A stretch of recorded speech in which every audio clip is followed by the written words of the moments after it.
বিশ্ব নবীর মতো মানুষ যেদিন ইন্তেকাল করবেন, হযরতে ফাতেমাতুজ জাহরা রাদিয়াল্লাহু তাআলা আনহা লক্ষ্য করে দেখলেন ঘরের দরজায় কে যেন কড়া নাড়ছে। তিনি গেলেন, দরজা খুলে দেখলেন বিশাল একটা উঁচা মানুষ দাঁড়িয়ে আছে। ভয় পেয়ে তিনি দৌড় দিয়ে আসলেন রাসূলের কাছে। ডাক দিয়ে বলে, হে রাসূল, হে আমার পিতা, এমন একজন মানুষকে দেখেছি, জীবনে এরকম মানুষ, এত উঁচা মানুষ আমি জীবনে দেখিনি। নবীজি ভাঙা ভাঙা কণ্ঠে বললেন, ফাতেমা, যে এসেছে তোমাকে এতিম বানানোর জন্যে, তুমি চিনতে পারো না এই লোকটাকে? পৃথিবীর কোন মানুষ না, ফেরেশতা আজরাইল, আসতে বলো। তিনি আসলেন, সামনেই ছিলেন হযরতে জিবরাইল আলাইহিস সালাম। তিনি ডাক দিয়ে বললেন, হে রাসূল, জীবনে বহুবার আপনার কাছে এসেছি, আজকে একটা নতুন ফেরেশতা আমার সাথে আমি নিয়ে এসেছি। এই ফেরেশতা আজ পর্যন্ত কারো কাছে কোনো অনুমতি চাওয়া দূরের কথা, ওর প্রয়োজন হয়নি, কিন্তু আজকে এসেছে আপনার কাছে অনুমতি নেওয়ার জন্যে। কি অনুমতি চাই? যে আপনাকে নিয়ে যেতে চাই। নবীজি বললেন, আমি যেতে চাই, আমার উম্মতের কি হবে? বিশ্ব নবীকে অভয় দেওয়া হয়েছে, রাসূল আপনি যদি থাকতে চান আপনি থাকতে পারবেন। নবীজি সঙ্গে সঙ্গেই বলেছিলেন যে কতদিন? যতদিন আপনি চান। এরপরে কি হবে? এরপরে মরা লাগবে। নবীজিকে আল্লাহ বললেন, হ্যাঁ আপনি থাকতে পারবেন। ফেরেশতা বলে থাকতে পারবেন, কিন্তু যতদিন ইচ্ছা ততদিন, তারপরে মরা লাগবে।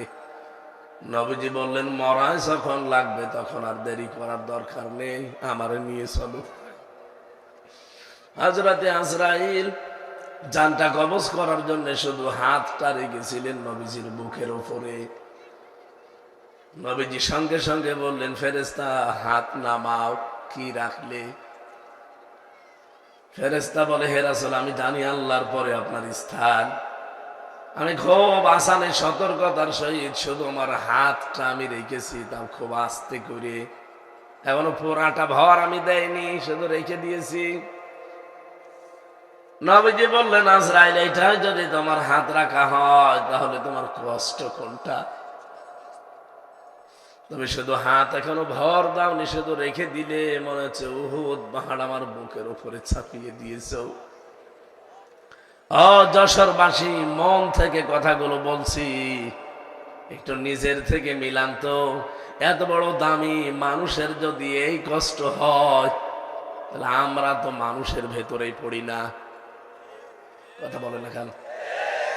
আমাদেরকে মানুষ বলা হয় শুধু উপরে এই চিহ্ন দেখে, ভেতরে কত প্রসূত জমা হয়ে আছে।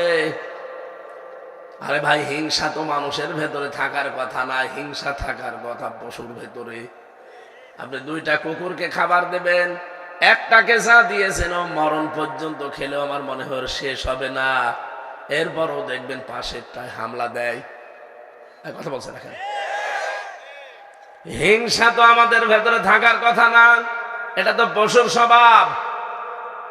মানুষের এই চেহারা শুধু থাকলে আপনি মানুষ বলে পরিগণিত হবেন না, বিষয়টা এমন না। এই জন্য যেটা বলতে চাই, এত বড় দামি মানুষকে তো আজরাইল হুকুম নিয়ে এসে যদি জান কবজে, এত কষ্ট তার কাছে মনে হয়। নবীজি আমার মতো এত দুর্বল ছিলেন না। বিশ্ব নবী বলেন, 100 হামজার শক্তি আল্লাহ আমার শরীরে দিয়েছিলেন। তার মানে আমার মতো 100 জন মানুষের শক্তি এক জায়গায় করলে যা হয়, নবীজিকে আল্লাহ একাই তাই দিয়েছিলেন। সেই মানুষটা যদি একটা হাতের ভর, তাও ভর দেয়নি, শুধু রেখেছে হালকা, এটাই যদি সহ্য করতে সে না পারে, আমি আপনি কোন ধান্দায় আছি? ধারণা কোনদিন যেন আপনার না আসে, যারা শহীদ হয়, এ মানুষগুলোর মরণের কথা শুনলেন যে পিপিলিকা কামড় দিলে যতটুকু যন্ত্রণা, অতটুকুতেই তার জীবনটা শেষ হয়ে যায়, সে আর টের পায় না। তার মানে শহীদের মরণ নবীজির ইন্তেকালের, নবীজির মরণের চাইতেও অনেক কম। এক কথা বলতে থাকেন, আপনি কি বুঝেছেন কি বলতে চাই? সুতরাং শহীদের শব্দটা কিন্তু আল্লাহ যাকে তাকে দেয়ও না। আলিয়ালামাল্লাহুল্লাযীনা আমানু ওয়া ইয়াত্তাখিযা মিনকুম শুহাদা।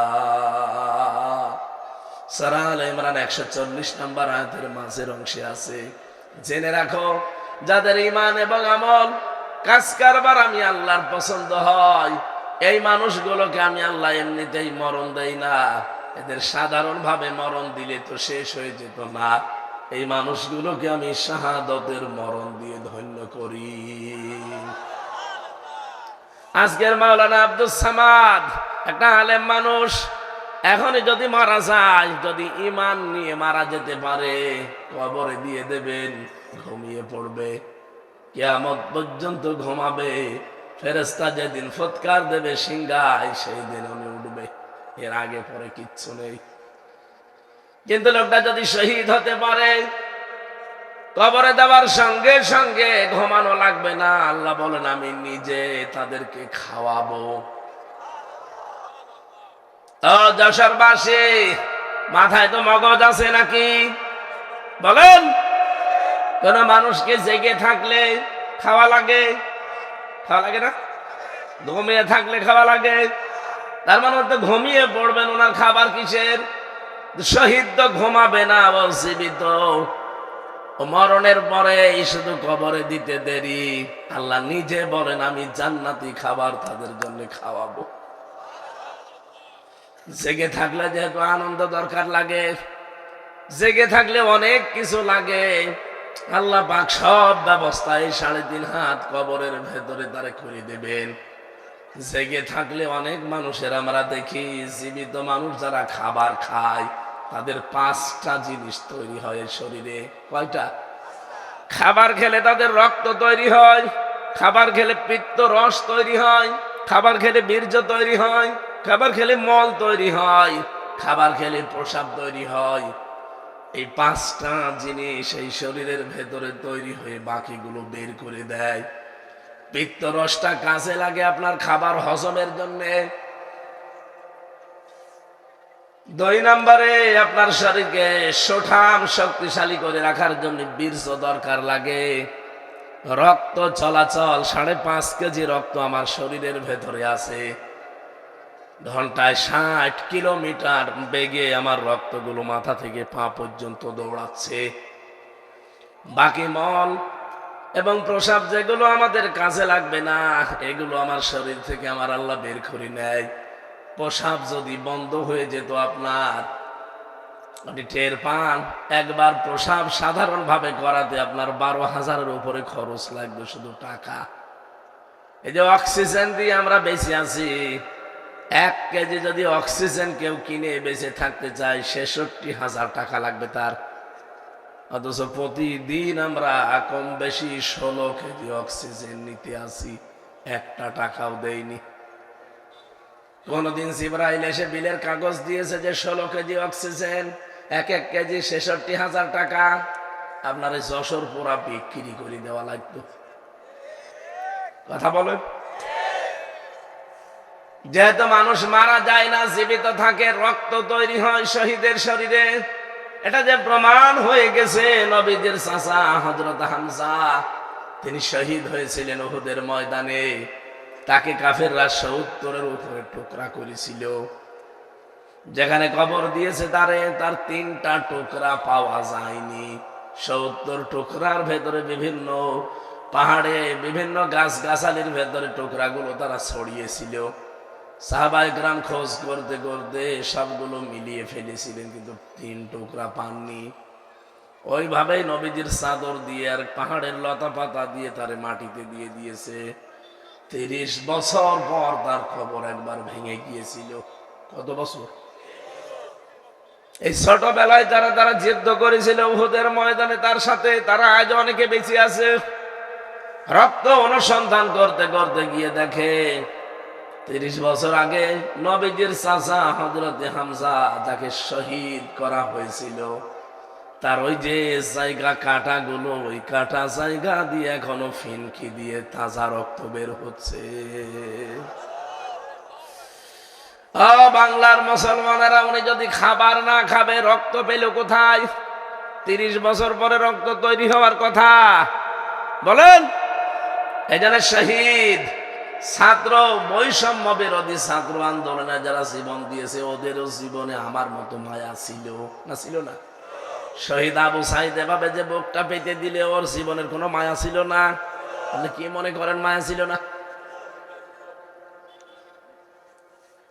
আপনি তো ট্রাকের চাকা বাস্ট হলে অজ্ঞান হয়ে যান, আর সে নিজে জীবন হাতে নিয়ে বলছেন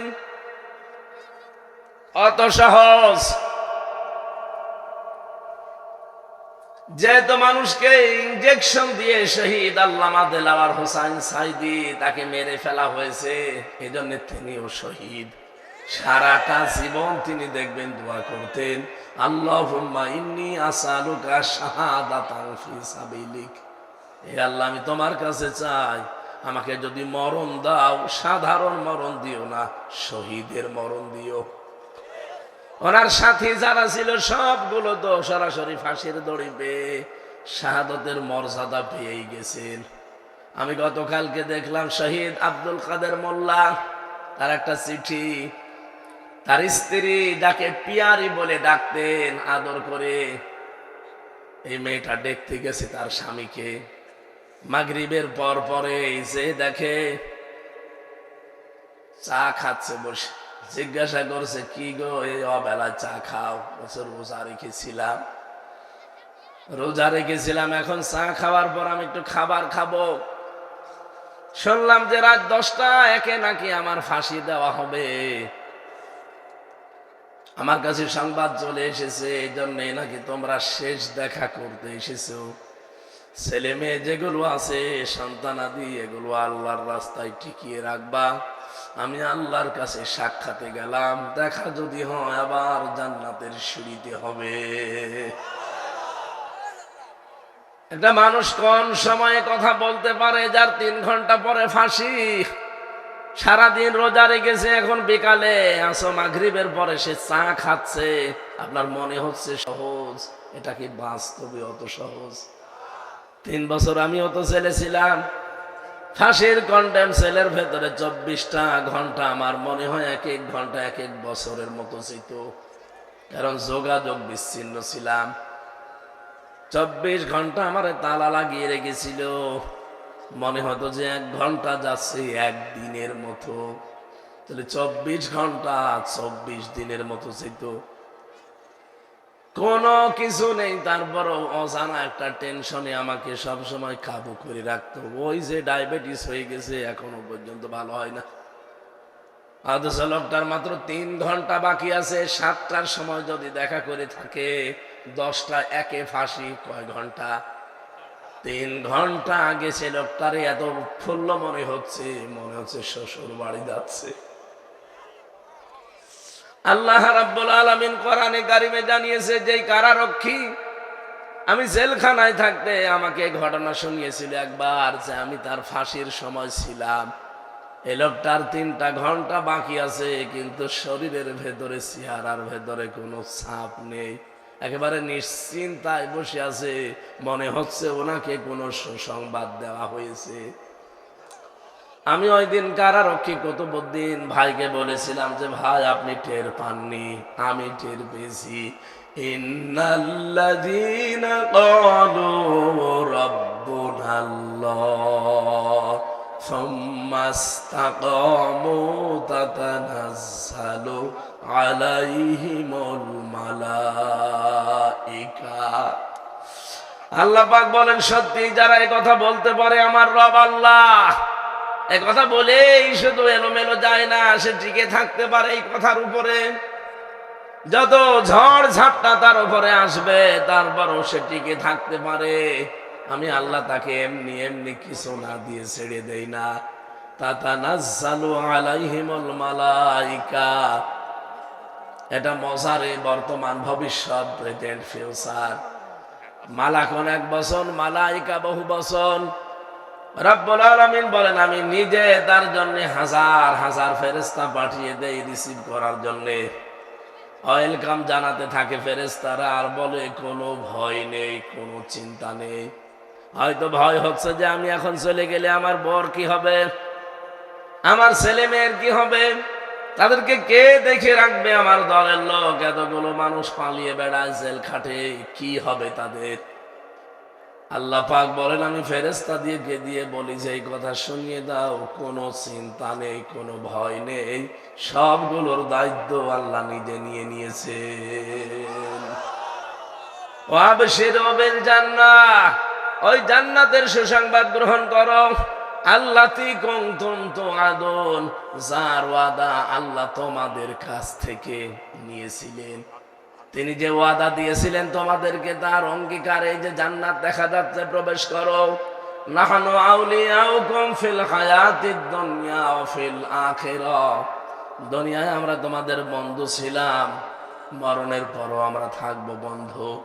ওয়ালাকুম ফিহা মা তাশতাহি আনফুসুকুম ওয়ালাকুম ফিহা মা তাদউন, এমন একটা জায়গায় তোমাদেরকে পৌঁছিয়ে দেব যেখানে চাওয়ার আগে জিনিস পাওয়া যায়।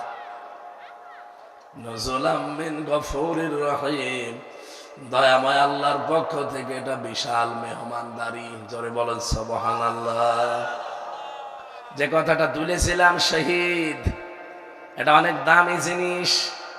আল্লাহ যাকে তাকে শাহাদতের মরণ দেন না, এটা দেন তাদেরকে আল্লাহ যার জীবন এবং অ্যাক্টিভিটিস কর্মকাণ্ড আল্লাহর ভালো লাগে, এই মানুষগুলোকে আল্লাহ শাহাদতের মরণ দিয়ে ধন্য করে তার জীবনটা। বলেন আমিন। আজকে যেহেতু শহীদদের মাগফিরাত কামনায়, এদের মাফ তো আল্লাহ করেই দিয়েছেন, তাদের মাগফিরাত আর কামনা করার দরকার নেই, তাদের সম্মান কামনা করেন। আল্লাহ যেন তাদের মর্যাদা সম্মান আরো বাড়িয়ে দেয়। বলেন আমিন। আমরা যে মাস চলছে রজব মাস, গতকালকে যে রাতটা গেল, বিশ্ব নবীকে এই ধুলির ধরা থেকে 53 বছর বয়সে আল্লাহ রাব্বুল আলামিন 27টা বছর তার কাছে রেখে 14টা জিনিস তাকে শিখিয়েছিলেন আর 27টা জিনিস তাকে দেখিয়েছিলেন। এদিকে তাকান, আপনি চিন্তা করতে পারেন 27 বছর ধরে মাত্র 27টা জিনিস দেখিয়েছেন আর শিখিয়েছেন কয়টা জিনিস? 14টা। বলেন বলেন। রব্বুল আলামিন জানাতে চেয়েছেন, হে নবী, সামনে যেহেতু আপনাকে একটা নতুন দেশ আমি হাতে তুলে দিতে যাচ্ছি, এই দেশকে যদি আপনি কল্যাণময় করতে চান, কল্যাণকর রাষ্ট্র বানাতে চান, তাহলে আপনাকে 14 কাজ ওই দেশে করা লাগবে। আমাদের দেশটাও যেহেতু এখন একটা নতুন দেশ, নতুন সরকার চালাচ্ছে, কথা বলছেন এখন, এরাও যদি এই দেশকে কল্যাণময় রাষ্ট্র বানাতে চায়, গ্যারান্টি দিয়ে বলতে পারি সূরা বনী ইসরাঈলের এই 23 থেকে 38 এই 16টা আয়াতের 14টা কাজ এখানে দেওয়া আছে। দল মত নির্বিশেষে সবাই সাপোর্ট করা দরকার, কারণ এগুলো বানানো আল্লাহর। মানুষের বানানো জিনিস দিয়ে কি হয় 54 বছর তো দেখলেন, এক কথা বলছে না কেন? সংবিধান যেটা বানিয়েছিল ডক্টর কামাল, 54 বছর তো চলল, কি পেয়েছেন? আমি নিজে দেখেছি, চোর পুলিশে ধরে ছেলে দেয়, চোর যে ডাকাত হয়। কথা বলে না কেন? ডাকাত ওনারা জীবনের ওপরে বাস গাড়ি খরচ করে, জীবনের উপরে রিস্ক নিয়ে ডাকাত ধরে, আর ডাকাত জেলখানা যে বের হওয়ার সময় খুনি হয়ে বের হয়। আমার ব্লকে যারা থাকতো আমি দেখেছি এই 3 বছর কাশিমপুর কারাগারে গাঁজা খাওয়ার জন্য পুলিশে ধরে জেলে দিয়েছে। ও শয়তান এত বড় শয়তান, ওর ভেতরে যে বারান্দার উপরে টব লাগিয়েছে, গাঁজার গাছ লাগিয়েছে, অথচ পুলিশে গাঁজা খাওয়ার জন্য ধরে জেলে দিয়েছে, গাঁজার গাছ লাগিয়েছে ভেতরে। জেলার একদিন এসে বলছে যে ওরে শয়তান, আমরা আর কি করব, এর 24 ঘন্টা তালা লাগিয়ে রাখি ব্লকে। আর এ কি আশ্চর্য মানুষ গো, গাঁজা খাওয়ার জন্য যারে পুলিশে ধরে প্রশাসন ধরে জেলে দিয়ে গেল, আরে ভেতরে গাঁজার চাষ করছে।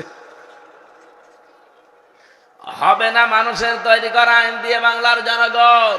এই 53-53.5 বছর আমাদের দেখা অলরেডি শেষ। এই কোরআনে আল্লাহর সংবিধান নামে একটা সূরা দিয়েছেন, সূরা ফুরকান। এর ভেতরে 77টা আয়াত আছে, 73টা ধারা আছে। এই 73টা ধারা দিয়ে যদি বাংলাদেশের সংবিধান বানানো যায়, এদেশে গাঁজাখোর ধরলে জীবনে আর গাঁজার গাছ লাগাবে না, চোর ধরলে কোনোদিনও ডাকাত হয়ে বের হবে না। কারণ চোর ধরলে ওর যে শাস্তি, ওইটা যখন বাইতুল মোকাররমে যশোরের আদালতের সামনে, কেশবপুরের কেন্দ্রীয় মসজিদের সামনে যখন আদালত কর্তৃক প্রমাণ হবে যে ও চুরি করেছে, ও যে অভাবে চুরি না করে যদি স্বভাবে চুরি করে থাকে, ওর হাত যখন লক্ষ লক্ষ মানুষের সামনে কেটে ফেলা হবে, হাজারো মানুষ এমনি ভালো হয়ে যাবে। আমার ছোট দাদা বলছিল যে আমি একবার হজে যেয়ে মাটির নিচে যে ওযুখানাগুলো আছে মসজিদে নববীতে, ওখানে যেয়ে ওযু করে করে দেখি আসার সময় একটা ঘড়ি পড়ে আছে। চিন্তা করলাম কেউ নিচ্ছে না, আশপাশে তাকিয়ে দেখলাম কেউ নেই। মনের ভেতরে ভয়, যদি ধরা পড়ে যায় দেশের আইন হচ্ছে হাত কেটে দেবে। দেশে গেলে মানুষ বলবে হাজী সাহেব চোর। এই ভয়ে নিতেও পারি না, কিন্তু কেউ তো নেই আশপাশে। আস্তে করে তুলে নিলাম। হারানো জিনিস যেখানে জমা দেওয়া, ওই জায়গায় জমা দিলাম। মসজিদে নববীর সামনে ওই ঘরটা আছে। ওনারা জিজ্ঞাসা করলাম যে ওনার ভাষা দিয়ে, কারণ উনি 14-15 বছর এখন ওই দেশে থাকে। জিজ্ঞাসা করলাম যে ভাই এই ঘড়িটার দাম কেমন হবে? উনি ওনার ভাষা দিয়ে বলে, ইহা জিউল হজ্জা তাই না বিলাদুকা। হাজি দেশ কোথায়? জি তোমেন বাংলাদেশ। বাংলাদেশ থেকে এসেছি। উনি হিসাব করে বলছে আপনার বাংলার টাকা অনুযায়ী এই ঘড়িটার দাম হবে কমপক্ষে 72,000 টাকা। মোবাইল ঘড়ি। বলেন তো 72,000 টাকার ঘড়ি পড়ে আছে, কেউ নিচ্ছে না, ওযুখানায়। এদেশে 72 পয়সা থাকবে? বলেন। ওই দেশে তারপরও কোরআনের সম্পূর্ণ আইন নেই। 100 ভাগের মাত্র খুব বেশি হলো 30 ভাগ আছে, বাকিগুলো নেই। 30 ভাগে আমি যে শান্তি পেয়েছি ওই দেশে, আমার এই দেশে যদি 100 ভাগ কোরআনের আইনটা কার্যকর হয়ে যায়। কালকে আমি এক জায়গা থেকে আসার সময় পুলিশ, আমার নরম সরম পুলিশ, একেবারে হাবাগোবা গাড়িটা আটকিয়েছে, আমার পেছনের গাড়িটা। বললাম ওর কাগজ ফেল হয়ে গেছে, মাত্র 3 দিন আগে, সময় পাইনি, আপনি খুব নরমাল মামলা দেন। হুজুর 3 দিন তো বেশি ঝামেলা করবো না, ছেড়ে দেব। তবে আমাদের একটু টেনশন আছে। সামনে যা দেখতে পাচ্ছি, আমরাও তো দেশের খোঁজ খবর রাখি। আগস্টের 5 তারিখের আগে এই দেশে মাত্র 100 জনের 15 জন মানুষ চাইতো যে দেশে কোরআনের বিধান কায়েম হোক। অথচ এই 5.5 মাসের ব্যবধানে America, voice of America, Microsoft, এগুলো সব তো আমার খালাতো ভাই, সব খ্রিস্টান। এরা রেপোর্ট দিচ্ছে এই দেশে এখন 100 জনের প্রায় 58 জন চাচ্ছে যে ইসলামে দেশে কায়েম হোক। 5.5 মাসে যদি অবস্থা তৈরি হয়ে যায়, আর 5 মাস যেতে দেন। এই জন্যই তো গতকাল চরমনায় পীর উনি বলেছে যে আমরা নির্বাচন চাই অন্তত 1-1.5 বছর পরে। দেখলাম পাশ থেকে কে যেন জামাটি নিধস, অতদিন না, তাড়াতাড়ি ওরা টের পেয়ে গেছে। 5.5 মাসে যদি 15 থেকে 58 চলে আসে, আর 1 বছর যেতে দিলে এই দেশের হিন্দু, খ্রিস্টান, বৌদ্ধ, মুসলমান সব 100 জনের 100 জনই বলবে আমরা কোরআনের বিধান চাই।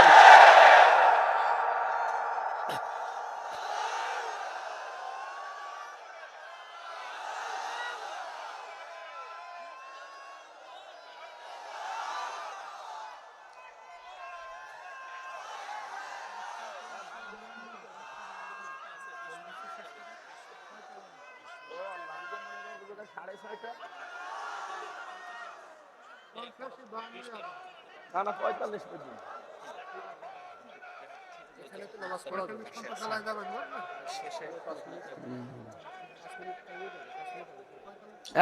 দাঁড়িয়েছেন কেন? বসেন।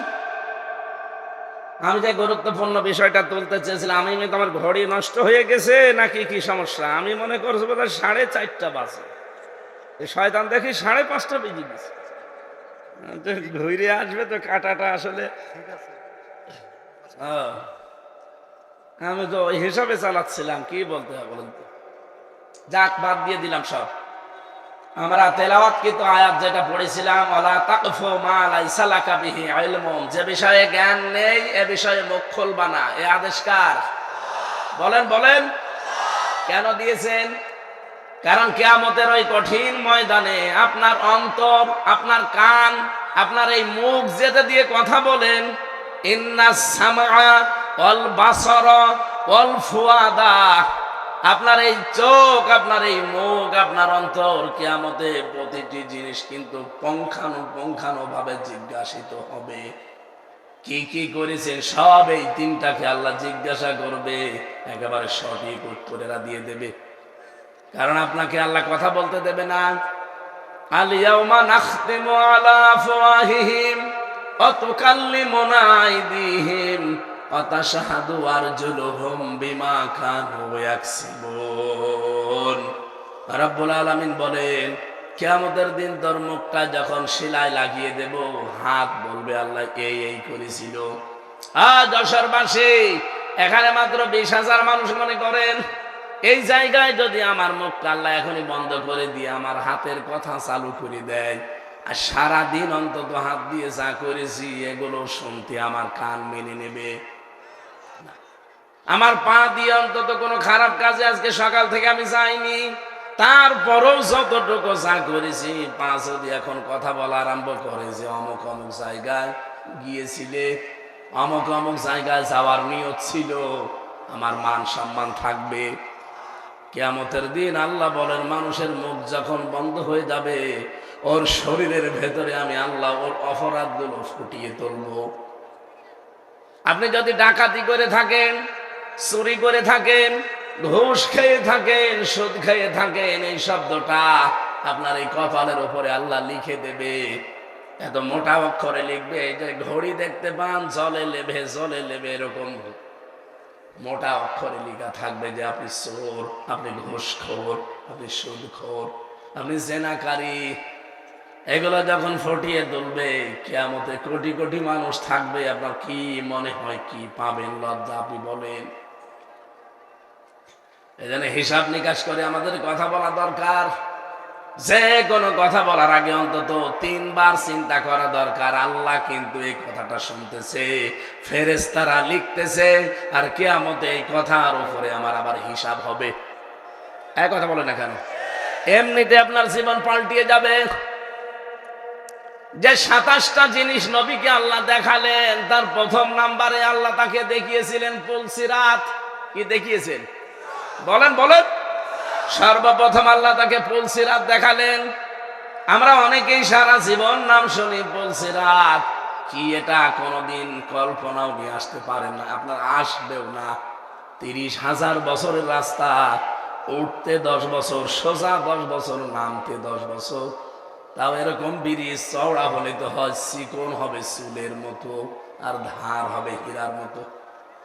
কোরআনে কারীম জানিয়েছে, ওয়া ইম মিনকুম ইল্লা ওয়ারিদুহা কানা আলা রাব্বিকা হাতমান মাকদিয়্যা সুম্মা নুনাজ্জিল্লাযীনা তাকাও ওয়া নাযারুজ যালিমিনা ফিহা জিসিয়্যা। পুলসিরাতটা আমি জাহান্নামের উপরে সেট করেছি। এই মানুষগুলোকে আমি আল্লাহ যাদেরকে পার করে দেব, দুনিয়া যাদের তাকওয়া ছিল, আর যারা অপরাধী, এই মানুষগুলো কেটে কেটে এর ভেতরে পড়তে থাকবে। বলেন নাউজুবিল্লাহ। আয়াতটা পড়লে আমার যেন কেমন মনে হয়, কিয়ামতে হয়তো আল্লাহ ওই কাঁটার ভেতরে আমারে আবার ফেলে দেয় কিনা। আমার তাকওয়া যদি মানসম্মত না হয়, উপরে লোক দেখানোর জন্য যা করলাম, আমার তাকওয়া যদি আসলে মানসম্পন্ন না হয়, কিয়ামতের দিন কিন্তু ওই পুলসিরাত পার হওয়ার সময় আপনাকে কেটে পড়ে যাওয়া লাগবে। এই জন্য তাকওয়াটা একেবারে মানসম্মত তৈরি করা দরকার দুনিয়ায়। দ্বিতীয় নম্বরে নবীজিকে আল্লাহ দেখালেন মিজান। মিজান মানে না, এখানে পুলিশ অফিসার বসে আছে, ওনাকেও যদি জিজ্ঞাসা করি মিজান মানে কি, যেহেতু বাংলা শিক্ষিত মানুষ একবারেই বলবি মিজান মানে দাড়ি পাল্লা। জিজ্ঞাসা করেন তো কোনোদিন কোন অভিধানে কোন জায়গায় পড়েছে মিজান মানে দাড়ি পাল্লা? পড়েছে?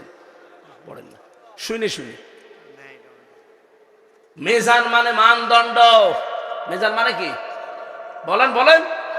আপনি হাইকোর্টে যান, দেখবেন সামনে একটা দাড়ি পাল্লা টাঙানো আছে, দুই দিকে এই পাল্লাটা সমান।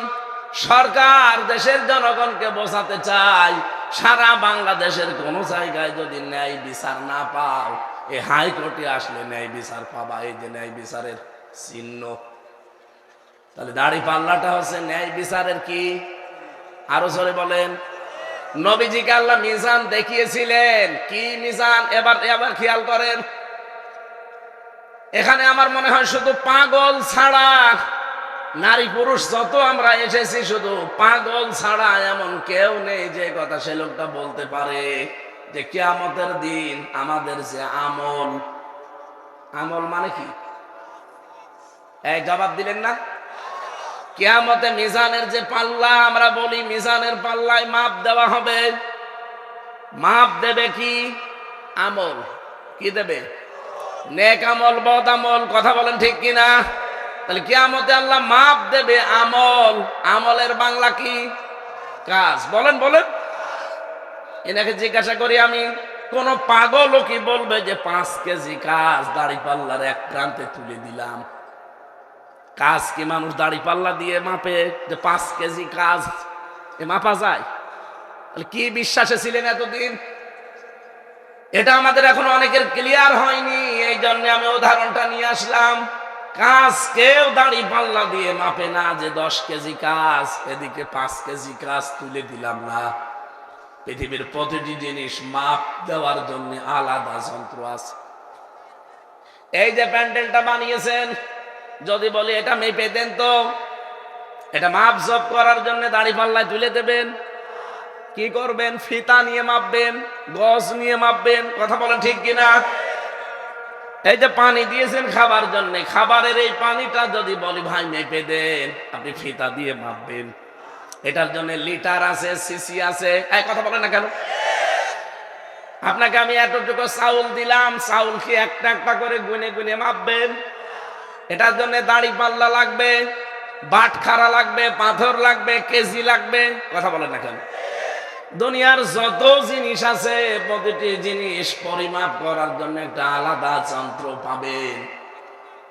কাজ যে আল্লাহ কিয়ামতের দিন মাপবে, কাজ মাপার জন্য এই গজ ফিতা দিয়ে হবে না, দাড়ি পাল্লা দিয়ে, বাটখারা দিয়ে, কেজি দিয়ে, পাথর দিয়ে হবে না, সিসি দিয়ে, স্ক্যান দিয়ে হবে না। কাজ মাপতে হয় গুরুত্বের ভিত্তিতে। কি কথা বলে না কেন? কাজ মাপে মানুষ কি দিয়ে? গুরুত্ব দিয়ে। গুরুত্বের ভিত্তিতে কাজ মাপতে হয়। বাংলার জনগণ ভালো করে এই বিষয়টা আজকে ক্লিয়ার করে নিয়ে যাবেন, তাহলে আপনার জীবনে অনেক কিছু দেখবেন পরিবর্তন আসবে ইনশাআল্লাহ। কাজ কিন্তু মাপা হয় ফিতা দিয়ে না, দাড়ি পাল্লা দিয়ে না। কাজ মাপা হয় কি দিয়ে? গুরুত্ব দিয়ে মাপা হয়। এখন পড়া কোরআন শরীফের ভেতরে গুরুত্বপূর্ণ কাজ আল্লাহ কি কি দিয়েছেন, ওইটা আপনাকে আগে জানা লাগবে। আজকের এই প্যান্ডেলটার গুরুত্বপূর্ণ জিনিস কি? খুঁটি আর সামিয়ানা। কথা বলছেন? খুঁটি আর সামিয়ানা যদি না থাকে, আপনি যতই সুন্দর করে সাজান, কেউ মঞ্চ বলবে এটা? বলবে? আজকের এই মঞ্চের গুরুত্বপূর্ণ জিনিস খুঁটি আর সামিয়ানা। গুরুত্বহীন অনেক জিনিস এখানে আছে, যে কার্পেটটা, এই যে মাইক গুলো, এই টেবিলটা, এই চেয়ারটা, এ ছাতা যদি নাও থাকে, মানুষ কিন্তু এটাকে মঞ্চ বলবে। তাহলে গুরুত্বপূর্ণ জিনিস আগে ঠিক করা লাগবে, নাই তো আপনি মঞ্চে উঠতে পারবেন না। এই কোরআনে আল্লাহ 500টা গুরুত্বপূর্ণ জিনিস দিয়েছেন। আপনি 499টা মানেন, একটা মানেন না, আপনার এই মঞ্চ কিন্তু সরাসরি উঠতে পারবেন না।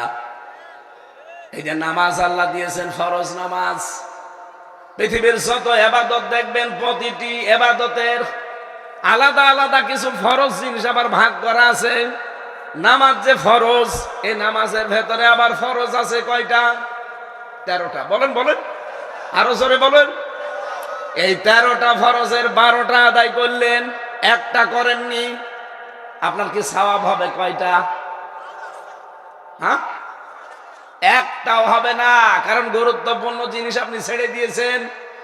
খুব ভালো করে বোঝেন, 13টা ফরজের একটা আদায় করেননি, 12টা করেছেন, সওয়াব তো হবেই না, জিরো হবে, শূন্য হবে, কিচ্ছু পাবেন না। এখন যদি বলেন না 12টা আদায় করলাম, অন্তত 2টা সওয়াব দেন, হবে।